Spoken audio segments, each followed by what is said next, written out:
বাইরে থেকে পালোয়ান মস্তান দিয়েছে মুর্শিদাবাদের মানুষকে পাঁচন দিয়ে বাড়ি মারবে ভোট করানোর সময়। বাইরে থেকে মস্তান নিয়ে যাচ্ছে, বীরভূম থেকে পালোয়ান ভাড়া করে নিয়ে এসছে, সে পালোয়ানটাকে দেখে নিতে আমাদেরকে।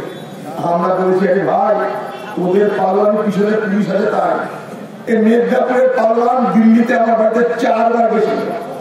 2013 সালের 17 মে আমার সঙ্গে রাহুল গান্ধী কাছে গেছিল মেদিনীপুরের পালোয়ান, যে এখানকার দায়িত্বে আছে কি না কংগ্রেস করবে। তো রাহুল গান্ধী বললো ভাই তুমি কংগ্রেস করবে কেন দিদিকে ছেড়ে? বলছে দিদিকে অত্যাচারী স্বৈরাচারী, তাই আমি তাকে ছেড়ে কংগ্রেস করতে চাই। কদিন পর আমাকে বলছে যে দাদা এখন কংগ্রেস করা যাবে না। কেন ভাই কি হলো? দিদি কেস দিয়ে দিবে, দিদি কেস দিয়ে দিবে। তো দিদির কেসের ভাই যে ছাড়া বেড়ে বেড়ায় সে মুর্শিদাবাদের লোককে দেখে নেবে, মুর্শিদাবাদে নাকি আমাকে হারান, তাই তো কাঁধে নিয়ে যাওয়া। তোর কাঁধে জোর আছে তো? তোর কাঁধে যে আছে তো? তোর যদি কাঁধে জোর থাকে তো তুই আমরা তোকে তাড়িয়ে নিয়ে দীঘা পার করিয়ে আসবো। এটা শুরু হবে না, এবার শুরু হবে মুর্শিদাবাদ থেকে তৃণমূল খেদাও অভিযান এ বাংলায় শুরু হবে। এ বাংলায় আগামী দিনে এই মুর্শিদাবাদ থেকে শুরু হবে তৃণমূল বাংলা থেকে খেদাও অভিযান। আমরা খেলিয়ে খাবো মুর্শিদাবাদের মানুষকে। পাঁচনের বাড়ি তোমরা ভোট নিবা? মুর্শিদাবাদের মানুষ খুব কাপুরুষ ভাবছে তোমরা? মুর্শিদাবাদের মানুষকে অপমান করা নয়। এই এলাকার মানুষ যারা ভোট দেন তাদেরকে পাঁচনের বাড়ি দেবে, যেটা দিয়ে গরুকে বাড়ি মারা হয় সেই পাঁচনের বাড়ি মুর্শিদাবাদের লোককে যারা ভোট দিয়ে করা। তোদের এত বড় ক্ষমতা, পুলিশ বাদ দিয়ে কিনা ছেড়ে পুলিশটাকে রেখে দিয়ে কিনা তোরা কত বড় বাপের টাকা করতে চাই? মস্তানি মমতা ব্যানার্জিকে জোরে জোরে আসতে হচ্ছে দিন রাত সব সময়। কেন জানের যারা ধরেছে তো, জানের যারা তো ধরিয়েছি আমরা। এখন বলছে আমাকে কালকে আমি নাকি শ্মশানে ইলেকট্রিক চুল্লিতে অনেক মানুষকে পুড়িয়ে দিচ্ছি।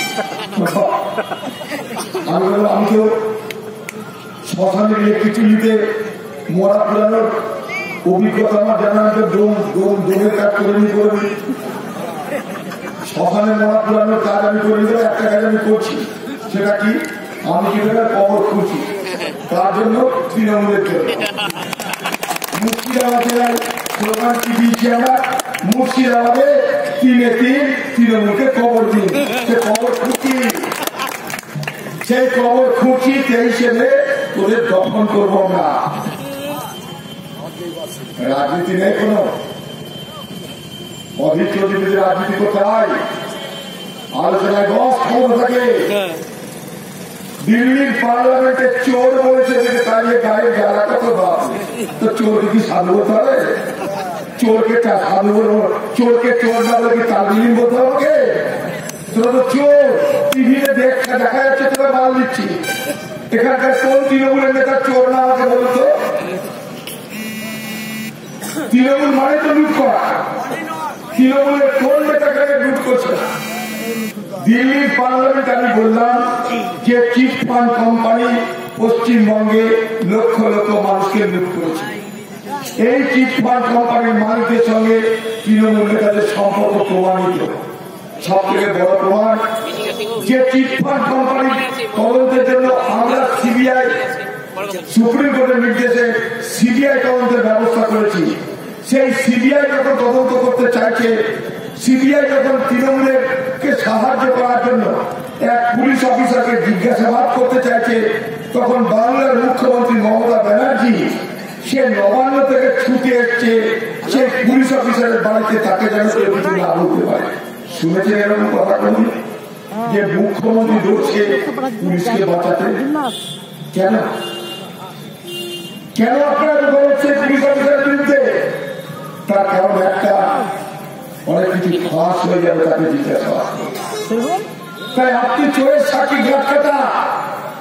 পশ্চিমবঙ্গে লক্ষ লক্ষ মানুষ চিটফান্ড কোম্পানি দ্বারা প্রতারিত হয়েছে, সর্বশান্ত হয়েছে, আর আপনি তাদেরকে মদত দিয়েছেন, তাদের বিরুদ্ধে কোন ব্যবস্থা নেই।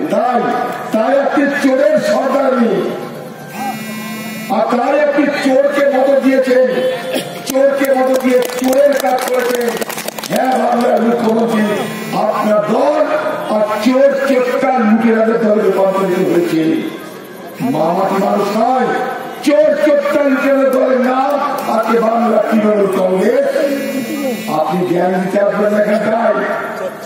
মুর্শিদাবাদের মানুষের জন্য গত 7 বছর ক্ষমতায় ছিলেন, কি করেছেন বলুন?